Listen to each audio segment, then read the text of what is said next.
I'm excited about learning because I've sort of made this commitment and this is what my life is going to revolve around, being Catholic and everything. So I think learning about it will be really good for my future and help me understand why I became a Catholic. When I know I have RE on my timetable, I actually kind of get excited.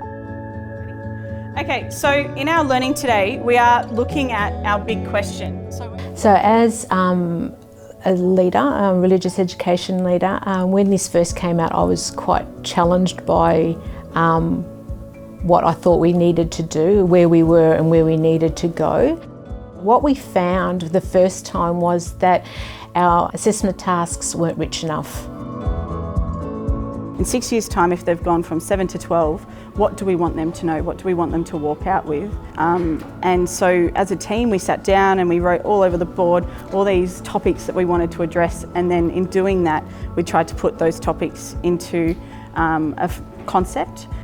Throughout our learning, we interview students and we ask them to share their ideas and to make links to their life and then share back that learning with us.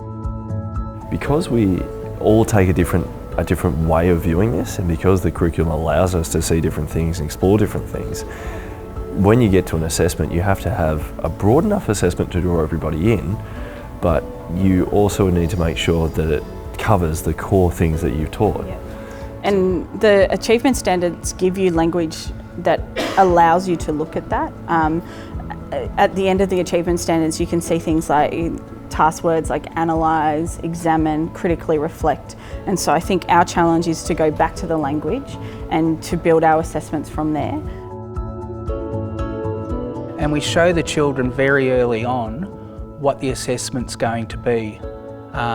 That's a big part of them sort of knowing where the unit's going, what they're expected to know at the end.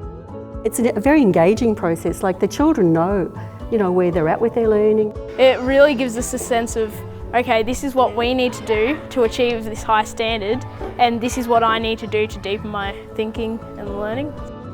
I think part of the way that we do learning in our faith tradition really opens up the opportunity for families and children to be wondering, not just regurgitating responses to things.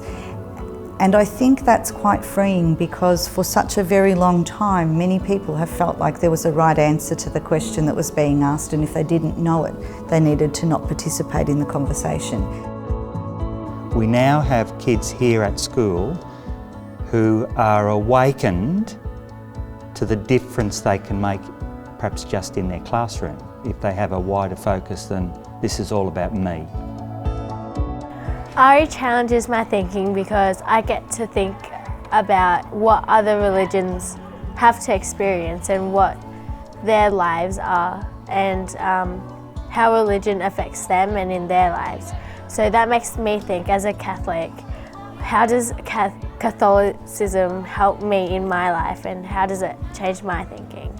Well, I guess whenever I'm talking about religion or just thinking about it, it's really a chance to just stop and think about myself as a Catholic and what that actually means to be a Catholic. And I can also put it into perspective and look at how it feels for other people to be that way, so we can kind of share a connection.